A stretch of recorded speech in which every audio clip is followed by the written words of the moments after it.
আজ থেকে অষ্টাদশ লোকসভা অধিবেশন শুরু আর তার আগে থেকে আমরা যেমনটা দেখেছি লোকসভার পোর্টেন স্পিকারের বিরুদ্ধে সরব হয়েছে ইন্ডিয়া জোট। বিরোধীদের উপেক্ষা করে লোকসভার পোর্টেন স্পিকার নিয়োগ করা হয়েছে। এই অভিযোগে এবার পোর্টেন স্পিকারকে অসহযোগিতার পরিকল্পনা স্পিকার প্যানেলে থাকা ইন্ডিয়া জোটের ৩ সদস্যের। আজ থেকে শুরু লোকসভার বিশেষ অধিবেশন, চলবে ৩রা জুলাই পর্যন্ত। তার আগে পোর্টেন স্পিকার হিসেবে নির্বাচিত করা হয়েছে ওড়িশার বিজেপির বর্ষীয়া নেতা ভর্তৃহরি মেহতাবকে। তিনি এবার বিজেপির টিকিটে জয়ী হয়েছেন। বিরোধীদের অভিযোগ পোর্টেন স্পিকার হিসেবে দায়িত্ব পাওয়া উচিত ছিল কে সুরেশের, কারণ তিনি ৮ বারের সাংসদ। রীতি অনুযায়ী সবচেয়ে প্রবীণ সাংসদেই পোর্টেন স্পিকার হন, কিন্তু তা উপেক্ষা করে বিজেপির ভর্তৃহরি মেহতাবকে পোর্টেন স্পিকার করায় ক্ষোভ ছিল এর আগে থেকেই। পলিটিক্যাল এডিটর আশিস চট্টোপাধ্যায় আমাদের সঙ্গে রয়েছেন, আমাদের সঙ্গে এই মুহূর্তে টেলিফোন লাইনে। আশিস দা, এর আগেও কিন্তু আমরা দেখেছি বিরোধীরা কিন্তু এর আগে থেকেই ক্ষুণ্ণ ছিল এই পোর্টেন স্পিকার নির্বাচনকে নিয়ে। তো আজকে এর আঁচ কতটা পড়তে পারে সংসদে? দেখুন, ইতিমধ্যেই ভর্তৃহরি মেহতাব উড়িষ্যার কটক থেকে নির্বাচিত সাংসদ, তিনি রাষ্ট্রপতি ভবনে গিয়ে শপথ নিয়েছেন। অর্থাৎ অষ্টাদশ লোকসভা গঠনের যে প্রক্রিয়া, সেই প্রক্রিয়া আনুষ্ঠানিকভাবে শুরু হয়েছে। আজকে এবং আগামীকাল নবনির্বাচিত সাংসদদের শপথ গ্রহণের পালা চলবে এবং এরপরেই এসে যাবে লোকসভায় স্থায়ী অধ্যক্ষ বা স্পিকার নির্বাচনের প্রশ্ন।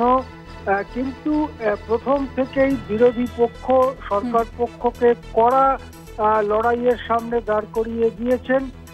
বিরোধী পক্ষ, বিশেষ করে কংগ্রেস, তৃণমূল প্রভৃতি ইন্ডিয়া জোটভুক্ত দলগুলির বক্তব্য হচ্ছে প্রবীণতম সাংসদকে প্রোটেম স্পিকার করা হয় বা অস্থায়ী অধ্যক্ষ হিসেবে নিয়োগ করা হয়।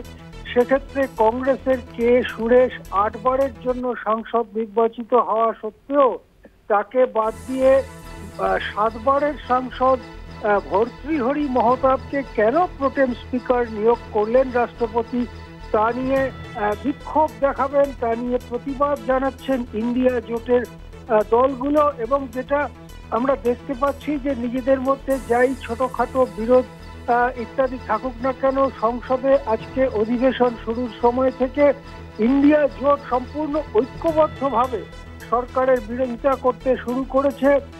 দেখা যাচ্ছে যে প্রোটেম স্পিকারকে সহযোগিতা করবার জন্য যে ৩ জন সাংসদের নাম বলা হয়েছিল, তারা সেই কাজ করবেন না বলে জানিয়ে দেওয়া হয়েছে।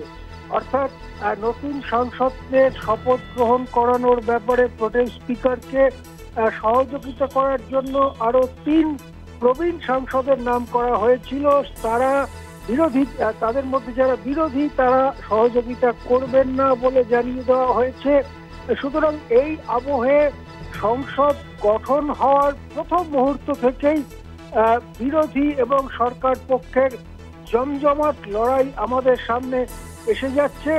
বিশেষ করে সরকার যখন নানান পরীক্ষা দুর্নীতি নিয়ে একেবারে কোণঠাসা, সেখানে বিরোধীদের এই ঐক্যবদ্ধ লড়াইয়ের চেহারা কিন্তু দেশে অন্য রাজনীতির জন্ম দিচ্ছে। দেশের রাজনীতিতে যে একটা গুণগত পরিবর্তন এসেছে, সেটা কিন্তু আজকে সংসদের চেহারা দেখে বোঝা যাবে বা বোঝা যেতে শুরু করেছে। হ্যাঁ, বেশ, ধন্যবাদ জানাবো আপনাকে।